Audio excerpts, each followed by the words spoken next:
विश्व की दो सबसे बड़ी महाशक्तियां, लेकिन उससे पहले दो सबसे ताकतवर और बड़े दोस्त एक साथ मिलने जा रहे हैं, जिस पर पूरी दुनिया की नजरें इस वक्त टिक चुकी हैं। हाल यह बन चुका है कि वॉशिंगटन से लेकर के पीओके तक स्थिति हलचल मच चुकी है। हालात यह हो चुके हैं कि इन देशों में हड़कंप मचा हुआ है। अमेरिकी राष्ट्रपति डोनाल्ड ट्रंप को इस मीट से सबसे बड़ा झटका लग चुका है। हालांकि झटका सिर्फ इस मीट का नहीं, बल्कि भारत और रूस के बीच होने वाली वर्ल्ड की सबसे बड़ी डिफेंस डील का है। जी हां, खबर सामने आ चुकी है। भारत रूस के बीच दुनिया की सबसे बड़ी डिफेंस डील होने जा रही है, और यह डील एक दो नहीं बल्कि 5 अग्रिम मोर्चों पर होने जा रही है। जिन चीजों को लेकर के 5 डील होने जा रही है, उसमें अमेरिका को इतना बड़ा झटका लग चुका है कि अब तक अमेरिका जो भारत को अपने हथियारों को बेचने के सपने बुन रहा था, अब उस अमेरिका को ऐसा झटका लगा है कि यह झटका उसे कई बिलियन डॉलर का पड़ चुका है। हाल यह बन चुका है कि रूसी राष्ट्रपति व्लादिमीर पुतिन कल दौरे पर आने जा रहे हैं, लेकिन उससे पहले एक ऐसी खबर, एक ऐसी जानकारी लगातार पिछले 48 घंटों से सामने आ रही है कि रूस भारत के लिए कुछ बहुत बड़ा तोहफा लेकर आने वाला है। रूस भारतीय सेना के लिए कुछ ऐसा लेने वाला है जिससे भारत की सुपीरियरिटी पूरी दुनिया पर एक बार फिर से छा जाने वाली है। और इसको लेकर के अब ऐसी खबर सामने आ रही है जिसने अमेरिका के होश उड़ा दिए हैं। और यहां तक कि अमेरिका जिस B-2 बम्बर के दम पर पूरी दुनिया को धमकाता रहा था, जिस B-2 बम्बर की धमकी से पूरी दुनिया सहम जाती थी, अब उसे भारत चुनौती दे सकेगा। जी हां, रूस ने अपने सबसे बड़े ताकतवर दोस्त को, अपने सबसे बड़े ताकतवर हथियार को भी पकड़ा दिया है। इस वक्त बड़ी खबर आ रही है। रूस ने भारत को अपने सबसे ताकतवर Tu-160 बम्बर को देने का फैसला लिया है। यानी कि रूस से भारत Tu-160 बम्बर, जिसे दुनिया के सबसे ताकतवर देशों के सबसे बड़े बम्बर्स के नाम में ब्लैक जेट के नाम से भी जाना जाता है। नाटो डर के मारे इसे ब्लैक जेट बोलते हैं, लेकिन इसे कई जगहों पर व्हाइट स्वान के नाम से भी जाना जाता है। यह व्हाइट स्वै 160 बम्बर दुनिया के सबसे ताकतवर बम्बर में से है। अगर कहा जाए तो अमेरिकी जो B-2 बम्बर है, वो भी इसके आगे बहुत फीका पड़ जाता है। जब यह अपनी उड़ान अपनी ताकत के साथ हवा में आता है, तो अमेरिका का B-2 स्टीलथ बम्बर भी इसके आगे बेकार है। दरअसल यह दुनिया का सबसे ज्यादा स्टील बम्बर में गिना जाता है, और रूस का यह बम्बर, जिसे आज तक दुनिया का कोई भी रडार सिस्टम ट्रैक नहीं कर पाया है, अब यह भारत आ रहा है और इसे रूस के राष्ट्रपति व्लादिमीर पुतिन भारत के लिए तोहफे के रूप में अपने साथ लेकर के आ रहे हैं। इस खबर ने पूरी दुनिया में सनसनी मचा दी है। दरअसल इस T-160 बम्बर की अगर तुलना B-2 बम्बर से करेंगे तो आप समझ सकेंगे कि असल में क्या माजरा चल रहा है। लेकिन इस खबर के बीच में सिर्फ Tu-160 बम्बर ही नहीं, बल्कि भारत ने इसके साथ दुनिया की सबसे ताकतवर मिसाइल भी रूस से ले ली है। और रूस ने भारत को दोस्ती के लिए सबसे बड़ा तोहफा अब Tu-160 बम्बर के साथ पूरी तरीके से भारत को सौंपने की तैयारी पूरी कर ली है, जिसको लेकर के कल रूसी राष्ट्रपति व्लादिमीर पुतिन भारत आ भी रहे हैं। और इसके साथ ही रूस में यह सबसे बड़ी खबर इस वक्त बन चुकी है। खैर, भारत में इस खबर के आने के साथ ही सबसे ज्यादा असर अमेरिका और साथ साथ भारत के पीओके पर लगातार सपने देखने वाले पाक और चीन, जो कभी अरुणाचल प्रदेश को अपना हिस्सा बताता है तो कभी मणिपुर पर अपना कब्जा करने की कोशिश, फिराक में अपने गतिविधियों को अंजाम देने की ताकत लगाता है, उसे भी बहुत बड़ा झटका लग चुका है। इस वक्त अब आपको बता दें कि इस वक्त एक और बड़ी अहम खबर सामने आ चुकी है। इस खबर के आने के साथ ही अमेरिका में भूचाल आ चुका है। अमेरिकी राष्ट्रपति डोनाल्ड ट्रंप, जो अब तक इसे सिर्फ धमकी भरे भारत को धमका रहे थे रूसी राष्ट्रपति व्लादिमीर पुतिन की यात्रा पर, इस खबर के आने के साथ ही उन्होंने भारत को सीधे वार्निंग तक दे डाली है। क्या कहा है अमेरिकी राष्ट्रपति डोनाल्ड ट्रंप ने, वो भी बताएंगे आपको इस वीडियो में। चैनल पर बने रहें। वीडियो को लाइक और साथ ही बेल आइकन को अगर अभी तक आपने दबाया नहीं है तो बेल आइकन को दबा करके चैनल को सब्सक्राइब जरूर कर लीजिएगा।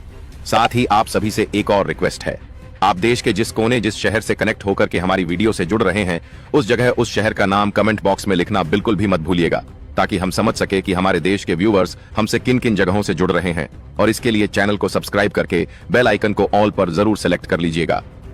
दोस्तों, भारत और रूस दोनों देशों में लगातार खबरें बहुत तेजी पर हैं।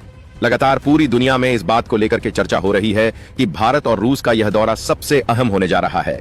यह दौरा सिर्फ एक मीटिंग नहीं, बल्कि व्यापार, ऊर्जा और रणनीतिक रिश्तों का लिए भारत रूस का सबसे बड़ा नया सफर शुरू होने जा रहा है, जिसमें भारत के प्रधानमंत्री नरेंद्र मोदी से उनकी मुलाकात में कई बड़े फैसले होने जा रहे हैं। रूस के राष्ट्रपति व्लादिमीर पुतिन 4 दिसंबर को दिल्ली पहुंचेंगे। यहां 23वें भारत रूस वार्षिक शिप सम्मेलन में वह शिरकत करेंगे। मोदी और पुतिन के बीच द्विपक्षीय वार्ता होगी।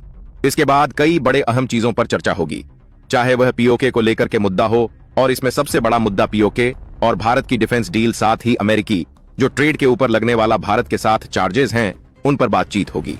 इस सम्मेलन में दोनों देशों के रिश्तों को नई ऊंचाई देने जा रहा है। रूस के साथ हमारा रिश्ता सोवियत संघ से ही चला आ रहा है और आज भी यह बेहद मजबूत है, लेकिन अब फोकस बदल रहा है। आर्थिक और रणनीतिक साझेदारी पर तो पहले ही बात चल चुकी है, लेकिन अब बात आ चुकी है व्यापारिक एजेंडे के साथ साथ भारत की सबसे बड़ी और सबसे जरूरी चीज सामरिक शक्ति को लेकर के। भारत रूस के बीच व्यापार बढ़ रहा है, लेकिन भारत का व्यापार घाटा भी बढ़ रहा है। ऐसे में मतलब हम ज्यादा चीजें खरीदते हैं लेकिन बेचते कम हैं, और इस घाटे को खर्च को कम करने के लिए रूस के साथ भारत ने इस पूरे की पूरी डील को और टारगेटेड किया है। दरअसल रूसी राष्ट्रपति व्लादिमीर पुतिन की यात्रा से तुरंत पहले भारत को 42,000 बैरल तेल रवाना कर दिया गया है, और इस खबर ने अमेरिका को ऐसा धक्का दिया है कि अमेरिकी राष्ट्रपति डोनाल्ड ट्रंप, जो यह सपने बुन रहे थे कि भारत के साथ रूस के क्रूड ऑयल के व्यापार को ठप कर देंगे या झटका दे देंगे, उन्हें खुद ऐसा झटका लगा है कि अब उनकी शैडो वाटरशिप जो थी वो खुद ही यहां से वापस जाने को तैयार हो चुकी हैं। हाल ये बन चुका है कि अमेरिका की कई बड़ी शिप रेजिमेंट कंपनियों पर भारत ने बैन लगा दिया है। ये वही कंपनियां हैं जो अमेरिका से भारत को क्रूड ऑयल बेचने के लिए पूरी तैयारी बंद करके बैठी हुई थी। लेकिन भारत रूस की मीट के पहले ही अमेरिका को यह झटका और भी घातक लग चुका है। लेकिन अब सबसे बड़ा टारगेट भारत और रूस के बीच में जो बन रहा है और रूस की तरफ से भारत को दिया जा रहा है, वो सबसे बड़ी ताकतवर चीज है। दरअसल रूस ने अपने सबसे ताकतवर TU-160 बम्बर को भारत भेज दिया है, और यह भारत को 2 TU-160 बम्बर, जिन्हें व्हाइट स्वान के नाम से जाना जाता है, यह सबसे घातक के रूप में जानते हैं, जो अमेरिकी अलास्का से लगभग बहुत चंद सेकंड की दूरी तक इसे कवर कर सकते हैं। अगर यहाँ कदम को बात किया जाए तो यहाँ पर स्पाइडर वेब ऑपरेशंस को भी इसी की तरफ से कई बार अंजाम दिया गया है। लेकिन अब जो इस वक्त आपको देख रहे हैं, ये 1 TU-160 बम्बर पूरी दुनिया में छा चुका है। इसको लेकर के जो अब तक चर्चाएं नहीं हो रही थीं, भारत में आने के साथ ही इस पर चर्चा जोर से होने लगी है। अब तक आपने सिर्फ B2 बम्बर, आपको लगा था कि अमेरिका के पास ही सबसे दुनिया का ताकतवर बम्बर है, लेकिन रूस का यह सबसे बड़ा छुपा रुस्तम, जिसे व्हाइट स्वान के नाम से जाता है, यह अमेरिका के B2 बम्बर के लिए भी बहुत ज्यादा घातक है। अमेरिका के B2 बम्बर इसके आगे कुछ भी नहीं है। अगर इसकी बात की जाए तो यह दुनिया का सबसे भारी और सबसे तेज सुपरसोनिक बम वर्सेस है। इसकी स्पीड की अगर बात करें तो अमेरिका के जो B2 बम्बर है उससे लगभग 2 गुना है। इसकी स्पीड है 2.2 मैक, और इसकी रफ्तार इस स्पीड से भी कहीं आगे जा सकती है। यानी कि अधिकतम रफ्तार 2.2 मैक से लेकर के 3 मैक तक इसकी जाती है, और बिना रिफ्यूलिंग के यह तकरीबन 12,000 किलोमीटर से अधिक ऊंचाई तक दूरी तक तय कर सकता है। यानी कि एक बार में सिर्फ रिफ्यूलिंग में या अपने टारगेट को ध्वस्त करके वापस बिना किसी को कानो कान खबर लगे वापस आने की भी इसमें क्षमता है। इसकी लंबाई की बात करें तो 54 मीटर और पंखों का फैलाव 56 मीटर है। इसमें 4 सबसे शक्तिशाली NK-33 इंजन लगे हुए हैं, यानी कि एक नहीं बल्कि 4 इंजनों पर यह चलता है, जो कि इसके सिर्फ भार को नहीं उठा सकते बल्कि इसे बहुत तेज स्पीड देने में भी सबसे ज्यादा इन्हीं का हाथ है। अगर बात की जाए तो यह कई टन तक वजन ले जाने में सक्षम है। लगभग 30 टन से 35 टन तक का वजन यह बड़ी आसानी से ले जा सकता है। और सबसे बड़ी बात, यह पूरी तरीके से न्यूक्लियर कैपेबल है। यानी कि यह परमाणु हथियारों को ले जाने में भी कैपेबल है, और इन्हें बहुत आसानी से इसे ड्रॉप करने के लिए भी अगर कहा जाए तो यह बड़ी आसानी से ड्रॉप कर सकता है। लेकिन इसकी जो सबसे बड़ी खासियत है, जो आजकल पूरी दुनिया में सबसे ज्यादा चर्चा का विषय बनी हुई है, उसकी बात की जाती है तो कहा जाता है जो कोई भी बम्बर स्टील है, या नहीं तो अगर इसे बात की जाए तो अमेरिका के B2 बम्बर से भी कहीं ज्यादा स्टील है। इसकी ताकत इतनी ज्यादा है कि अमेरिका का B2 बम्बर एक बार ट्रेस भी किया सकता है, लेकिन इस TU-160 व्हाइट सोन बम्बर को ट्रेस करना नामुमकिन है। आज तक किसी भी देश ने इसे ट्रेस नहीं कर सका है, ना तो खुद अमेरिका तक इसे आज तक ट्रेस करने में कामयाब नहीं हो पाया है। रूस अपना इतना बड़ा हथियार भारत को दे देगा, इस बात को किसी ने सोचा भी नहीं था कि रूस इतनी बड़ी ताकत भारत के हाथों इतनी आसानी से दे देगा, और दुनिया को कानों कान खबर भी नहीं लगेगी। अब तक यही बात पूरी दुनिया में सिखाई थी कि रूस भारत के लिए कुछ बड़ा करने जा रहा है। रूस भारत के बीच में कोई बड़ी डील होने जा रही है, किसी बड़े जो इक्विपमेंट को लेकर के डील है, किसी बड़े डिफेंस डील को अंजाम दे सकता था। लोग यहीं तक टिके थे कि क्या भारत SIU-7 खरीदने जा रहा है, या फिर भारत रूस के साथ S-500 की डील करने जा रहा है। लेकिन किसी ने यह नहीं सोचा था कि भारत रूस से TU-60 बम्बर, उसका सबसे घातक बम्बर खरीद लेगा। और भारत को इस मिलने की खुशी में इस वक्त भारत में जश्न, और रूस में भी इस बात को लेकर के जैसे ही अब खबर सामने आई है, पूरी दुनिया में चर्चा का विषय बन चुका है। दरअसल आपको बता दें कि भारत के पास वर्तमान में एक भी बम्बर मौजूद नहीं है। भारत के पास कुछ फाइटर जेट मौजूद हैं, जिनमें से ज्यादातर 4.5वीं जनरेशन के ही फाइटर जेट हैं। भारत के पास अब तक 5वीं जनरेशन के फाइटर जेट भी मौजूद नहीं है। लेकिन अगर वहीं देखा जाए तो अगर दुनिया में किसी भी देश के पास बॉम्बर हैं तो सिर्फ 4 देश हैं, जिसमें एक अमेरिका है, दूसरा खुद रूस है, तीसरा इसमें चीन का नाम आता है, और चौथा इसमें ब्रिटेन का नाम भी लिया जाता है। लेकिन सबसे बड़ी बात यह है कि ब्रिटेन का नाम इसमें कम ही आता है। लेकिन सबसे ताकतवर अगर बॉम्बर की बात की जाए तो सबसे पहले रूस का TU-160 बॉम्बर है। उसके बाद अमेरिका का B2 बॉम्बर कहा जाता है, जिसके कारनामों को लेकर के अमेरिका ने खूब धौंस जमा रखी है। पूरी दुनिया में इसको लेकर के अमेरिका ऐसा बना रखा है जैसे मानो कोई हवा है। लेकिन अब रूस ने अपना जैसे ही TU-160 बम्बर भारत को देने का फैसला लिया है, यूं मान लीजिए कि कई देशों की नींदें उड़ चुकी हैं। हालत यह बन चुकी है कि अमेरिका का B-2 बम्बर अब इस पूरे घटनाक्रम में बड़ा दिलचस्प मोड़ आ रहा है। अमेरिका को लगा था कि वह अपने F-30 फाइटर जेट को भारत को बेच करके भारत के साथ अपनी सबसे बड़ी डील करेगा, लेकिन रूस ने एक कदम आगे बढ़ते हुए भारत को अपना बॉम्बर सौंप दिया और इसके बाद SU-50-7 की डील भी भारत के हाथों दे दी। और इस वक्त भारत और रूस के बीच में जो अहम डिफेंस डील एग्रीमेंट होने जा रहा है, वो आपको जानना बेहद जरूरी है। दरअसल यह डिफेंस डील में सिर्फ TU-160 बम्बर ही नहीं, बल्कि भारत को SU-50-7 और S-400 की 4 और नई खेप और इसके साथ ही S-500 के इंडिया पर बनाने को लेकर भी बड़ी चर्चा चल रही है। रूसी राष्ट्रपति व्लादिमीर पुतिन की यात्रा से ठीक पहले इस वक्त भारत के कुछ दिन पहले विदेश मंत्री S जयशंकर रूस की यात्रा पर गए थे। इसको लेकर के तभी चर्चा शुरू हो चुकी थी और भारत ने सीक्रेटली रूस से उसका बम्बर तभी लेने की तैयारी बना ली थी। लेकिन अब जब रूसी राष्ट्रपति खुद व्लादिमीर पुतिन भारत आ रहे हैं, तो इसे तोहफे के रूप में भारत के साथ लेकर आ रहे हैं। इस वक्त भारत को TU-160 बम्बर 2 मिलने जा रहे हैं और यह 2 ही भारत के लिए बहुत पर्याप्त हैं। आपको बता दें कि अमेरिका के पास भी उसके BT बम्बर की संख्या बहुत ज्यादा नहीं है और ना ही रूस TU-160 बम्बर को बहुत ज्यादा रखता है, लेकिन इनके 1-2 स्क्वाड्रन भी पूरे दुनिया को अपने जद में लेने के लिए बहुत पर्याप्त है। भारत के लिए तो TU-160 बॉम्बर का इकलौता एक वेरिएंट भी पूरे आसपास के देशों को धमकाने के लिए, या फिर यूं कह लीजिए उनको उनकी औकात दिखाने के लिए बहुत काफी है। यहां तक कि चीन भी इस TU-160 बॉम्बर से कांप उठता है। रूस ने जब कभी इस बॉम्बर को उड़ाया है तो चीन ने अपने रडार सिस्टम तक को बंद कर दिया है, क्योंकि इसकी सबसे बड़ी खास बात यह है कि जब यह हवा में होता है और उस वक्त किसी भी रडार से निकलने वाला रेडिएशन तक इस तक पहुंचता है, तो यह उस रडार के रेडिएशन को ही अपनी फ्रीक्वेंसी से फ्रीज कर देता है। यानी कि किसी भी रडार की फ्रीक्वेंसी ना तो इसे कैप्चर कर सकती है, लेकिन इसे इस बात की भनक तुरंत लग जाती है कि कोई रडार सिस्टम इसे ट्रैक कर रहा है। जैसे ही इसे इस बात की भनक लगती है, यह अपनी तरफ से ऐसे इंपल्स छोड़ता है जो किसी भी रडार सिस्टम के कोर को ही ध्वस्त कर देता है और चीन इसी बात से डर जाता है। चीन को इस बात का बेहतर पता है कि TU-160 बम्बर व्हाइट सान क्या है, वो किस चीज का नाम है कि चीन बेहतर समझता है और इस खबर के आने के साथ ही चीन बौखला उठा है। चीन ने इस वक्त भारत को TU-160 बम्बर देने को लेकर के बड़ा सवाल उठा दिया है। चीन ने कहा कि आखिरकार भारत को TU-160 बम्बर क्यों दिया जा रहा है, रूस ऐसा कदम क्यों उठा रहा है, जबकि चीन के साथ भारत के कुछ चीजों पर रिश्ते बेहतर नहीं है। ऐसी स्थिति में चीन भारी दबाव में आ जाएगा। चीन यहां तक रूस को बोल चुका है, लेकिन रूस ने पूरी चीन की बात को दरकिनार करते हुए भारत को अपना सबसे ताकतवर सान सौंप दिया है और यह इस वक्त की सबसे बड़ी खबर सामने आ चुकी है। इस खबर ने पूरी दुनिया को चौंका दिया है। रूस राष्ट्रपति व्लादिमीर पुतिन की यात्रा को लेकर के भारत में तैयारियां तेजों पर हैं। लगातार खबरें अलग अलग जगहों से सामने आ रही हैं। वह भारत में जल्द ही दिल्ली में पहुंचने वाले हैं और इसके लिए दिल्ली में चाक-चौबंद सुरक्षा भी की जा रही है। तो वहीं दूसरी तरफ रूस की तरफ से अपनी सबसे स्पेशल कमांड फोर्सेस को भी इंडिया में रवाना किया गया है। इनकी संख्या तकरीबन 4000 से ज्यादा बताई जा रही है, जो स्पेशल कमांडो फोर्स इस वक्त भारत पहुंचे हैं और यह लगातार भारत के साथ एक्सरसाइज भी कर रहे हैं और पुतिन की सुरक्षा को भी इस वक्त लगातार यह भांप और नाप रहे हैं। इस वक्त रूस की राष्ट्रपति व्लादिमीर पुतिन की सबसे अहम जो गाड़ी है वो भी पहुंच चुकी है। अब तक भारत में उनके सब सिर्फ आने का इंतजार किया जा रहा है और एक तरफ तो रूस खुद भी इस बात को लेकर के बहुत उत्सुक नजर आ रहा है कि जल्द ही भारत के साथ रूस की बड़ी डील होने जा रही है, तो वहीं इस बात की खुशी भारत में कहीं ज्यादा बढ़ चुकी है TU-160 बम्बर के आने की वजह से। यह व्हाइट स्वान न सिर्फ भारत की एयर स्क्वाड्रन को बहुत बड़ी ताकत देगा, बल्कि जल्द ही भारत के पास 5th जनरेशन फाइटर जेट भी अब मिलने जा रहे हैं। रूसी राष्ट्रपति व्लादिमीर पुतिन के इस दौरे के साथ ही, या फिर यूं कह लीजिए 2026 की शुरुआत के साथ, इसके बाद ऊर्जा समझौते की चर्चा शुरू हुई।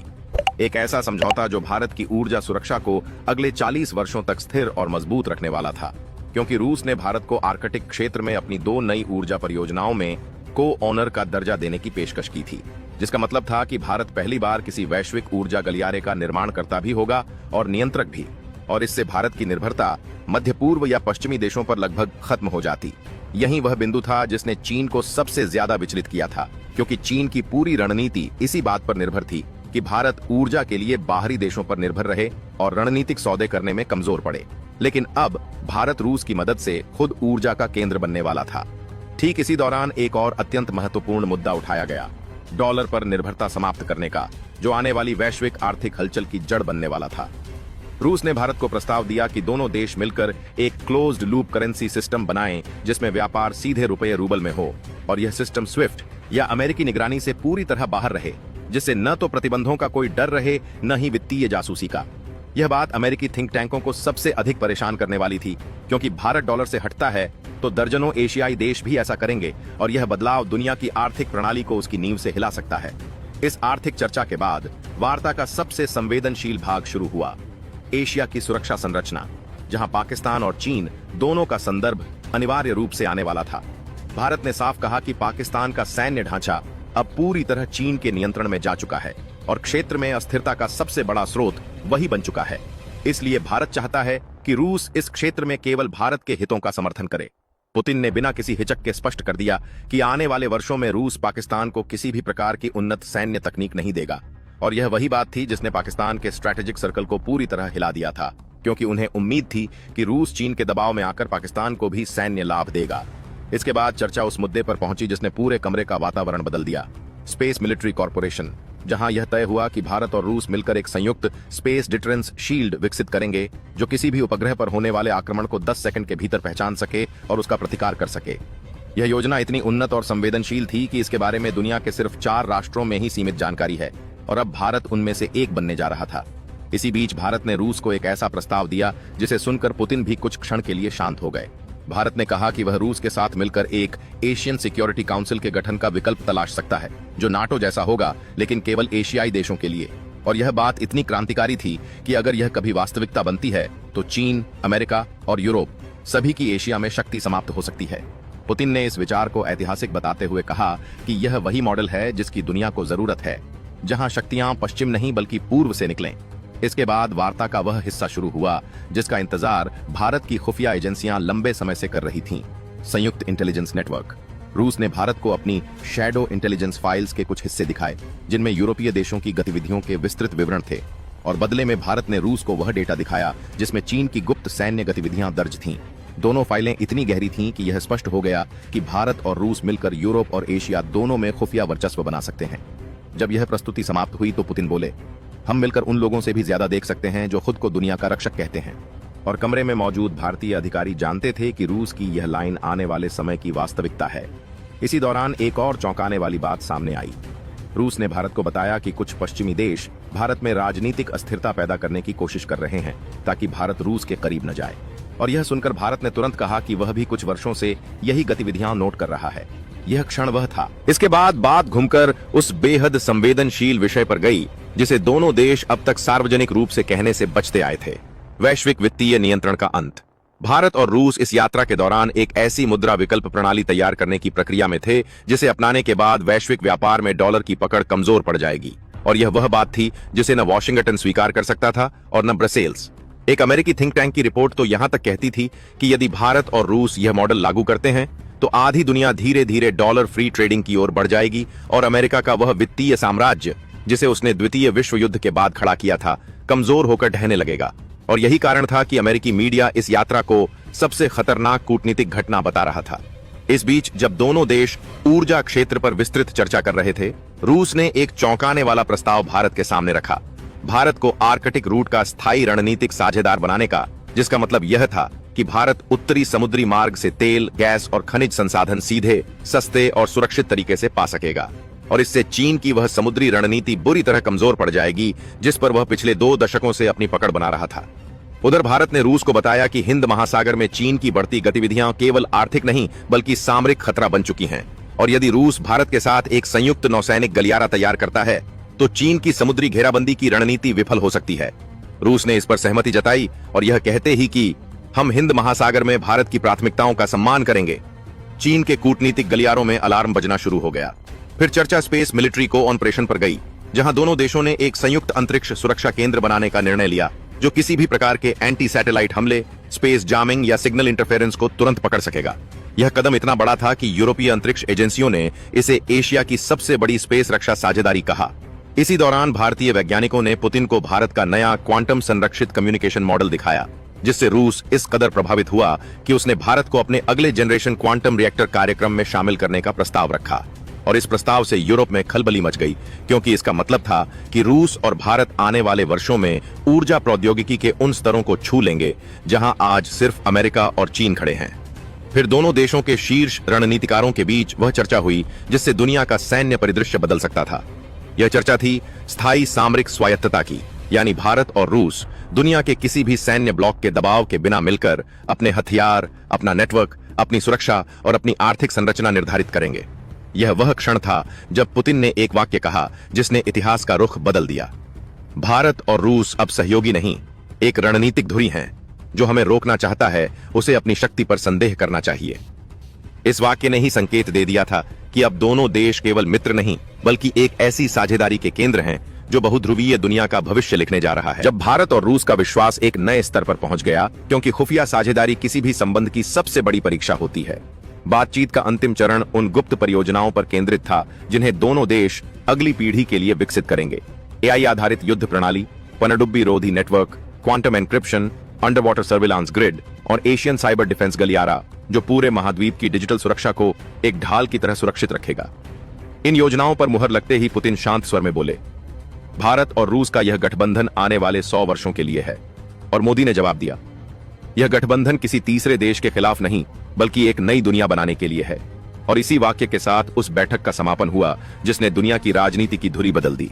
कमरे से बाहर निकलते समय हर विशेषज्ञ जानता था कि यह सिर्फ एक समझौता नहीं बल्कि भविष्य की एक वैकल्पिक विश्व व्यवस्था की शुरुआत थी, जहां भारत और रूस मिलकर एक ऐसी ताकत बन रहे थे जिसे कोई भी दबाव, प्रतिबंध या धमकी रोक नहीं सकती। जब दिल्ली और मॉस्को के बीच इस नए शक्ति अध्याय की गूंज दुनिया भर की कूटनीतिक दीवारों से टकरा रही थी, तभी बंद कमरों में चल रही चर्चाएं एक ऐसे मोड़ पर पहुंचने लगीं जहां भारत और रूस की साझेदारी केवल रक्षा, ऊर्जा या अर्थव्यवस्था तक सीमित नहीं रही, बल्कि यह उस रणनीतिक व्यवस्था की नींव बनती जा रही थी जिसमें आने वाले समय में दोनों देश न केवल अपनी सुरक्षा खुद तय करेंगे बल्कि एशिया और यूरोप की भू राजनीति को भी एक नई आकृति देंगे। बैठक का दूसरा दिन सबसे भारी था, क्योंकि इसी दिन उन फाइलों पर मुहर लगनी थी जिनकी वजह से पश्चिम की रातों की नींद उड़ी हुई थी। फाइलें जो हथियारों से नहीं बल्कि तकनीक, खुफिया नेटवर्क, मुद्रा संरचना और वैश्विक वैकल्पिक व्यवस्था से जुड़ी थीं। जैसे ही पुतिन और मोदी एक लंबी चर्चा के बाद सिक्योरिटी लैब में पहुंचे, भारतीय वैज्ञानिकों ने वह सिस्टम दिखाया जिसे वे स्वराज कोड नेट कहते थे। एक ऐसा डिजिटल नेटवर्क जहां न डेटा बाहर जा सकता है और न बाहर से किसी देश की एजेंसी अपनी निगरानी या हैकिंग कर सकती है। और इसे देखकर पुतिन की आंखों में वह चमक उभर आई जो उन्होंने केवल तब दिखाई जब रूस ने पहली बार अपना परमाणु रिएक्टर बनाया था। रूस के विशेषज्ञों को भी यह देखकर झटका लगा कि भारत ने डिजिटल आत्मनिर्भरता का वह स्तर हासिल कर लिया है जिसे आज दुनिया की सिर्फ 3 महाशक्तियां ही छू सकती हैं। और यही कारण था कि पुतिन ने तुरंत यह प्रस्ताव रखा कि रूस अपने अगले जनरेशन कम्युनिकेशन सर्वर भारत में इंस्टॉल करेगा ताकि दोनों देश एक संयुक्त अवरोध रहित संचार गलियारा खड़ा